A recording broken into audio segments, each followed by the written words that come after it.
Hello everyone, I am doctor Priyanka and welcome to our channel Sabki Sehat. हमारे channel Sabki सेहत पर आपका बहुत बहुत स्वागत है।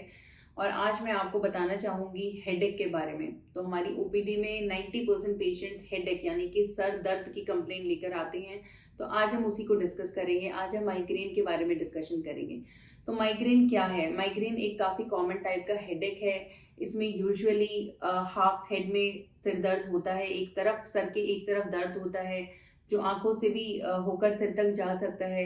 इसके कुछ ट्रिगर्स होते हैं। ये काफी throbbing severe type of headache होता है। जब ये माइग्रेन का अटैक होता है तो उसमें यूजुअली लोग जो रूटीन काम कर रहे होते हैं वो नहीं कर पाते हैं, नींद डिस्टर्ब होती है, उल्टी का मन होता है, कुछ लोगों को वॉमिटिंग आ भी जाती है, लाइट से परेशानी होती है, ऐसा मन करता है कि अंधेरे कमरे में रहें, या ज्यादा शोर से परेशानी होती है। तो ये होते हैं माइग्रेन के कुछ common symptoms. Although there are other symptoms also, but वो थोड़े अनकॉमन होते हैं। ये कॉमन सिम्टम्स हैं जो मेजोरिटी ऑफ पेशेंट्स में, माइग्रेन के पेशेंट्स में हमें मिलते हैं। अब माइग्रेन के ट्रिगर्स क्या हैं और उनके बारे में पता करना क्यों जरूरी है?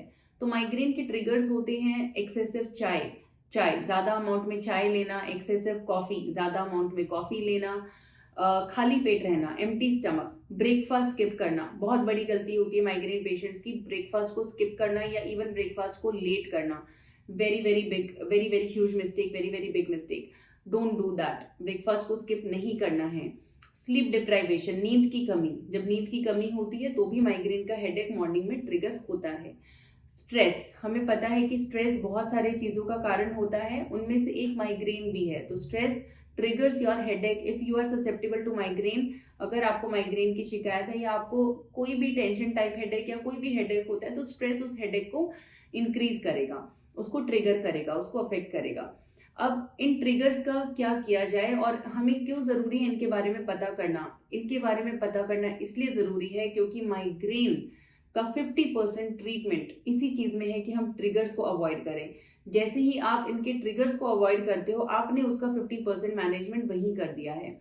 अब दूसरी चीज होती है मेडिसिन। तो दवाइयों का role, rest 50% lies in medicine, but this 50% lies in avoiding those triggers. उन ट्रिगर्स को अवॉइड करने में वो 50% मैनेजमेंट का रोल है।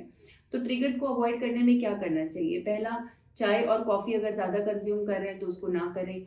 अल्कोहल का मात्रा ज्यादा है, स्मोकिंग कर रहे हैं तो उसको अवॉइड करें, उसको क्विट करें। स्लीप डिप्राइवेशन, अब स्लीप डिप्राइवेशन यानी कि नींद की कमी से बचने के लिए कुछ टेक्निक्स होती हैं जिनका नाम है स्लीप हाइजीन टेक्निक्स। ये जो स्लीप हाइजीन टेक्निक्स हैं, इनमें इनका मीनिंग क्या है? ये हमें हेल्प करती हैं फॉर बेटर स्लीप, कि हमें नींद अच्छी आए। तो स्लीप हाइजीन टेक्निक्स हम सभी को फॉलो करनी चाहिए और वो टेक्निक्स मैं भी आपको बताऊंगी। उन टेक्निक्स में आता है सबसे पहला कि आपका सोने का टाइम और आपका सुबह उठने का टाइम रेगुलर होना चाहिए। अगर आप इरेगुलर टाइम पे सो रहे हैं, उठ रहे हैं डेली, तो वो बॉडी का रिदम नहीं बन पाता है और मॉर्निंग में आप फ्रेश फील नहीं करेंगे, आपकी नींद पूरी नहीं होगी, तो आपको हेडेक ट्रिगर होगा। तो पहली चीज है रेगुलर टाइमिंग होनी चाहिए सोने की और सुबह जगने की, वेकिंग अप की। सेकेंडली, जब भी आप सोने जाते हैं रात में तो उससे 1 घंटा पहले या एटलीस्ट 2 घंटा पहले आपने मोबाइल फोन, टीवी, जो भी डिजिटल चीजें हैं उनको बंद कर देना है। आप कोई न्यूज़पेपर पढ़िए, अखबार पढ़िए या फिर कोई बुक पढ़िए, लेकिन मोबाइल देखते हुए सोने जाना या टीवी देखते हुए सोने जाना is not the correct way. वो स्लीप हाइजीन में नहीं आता है। स्लीप हाइजीन का बहुत एक मेजर पॉइंट है कि आपने सोने से 1 घंटा पहले मोबाइल और टीवी को यूज नहीं करना है, नहीं देखना है। बिकॉज ये जो ब्लू लाइट आती है उनसे, वो हमारे ब्रेन को स्टिमुलेट करती है, जो हार्मोन्स हमें नींद लाने में हेल्प करते हैं उन हार्मोन्स को सप्रेस करती है और हम नींद की कमी की वजह से फिर से सुबह फ्रेश नहीं उठ पाते हैं और हेडेक ट्रिगर होता है।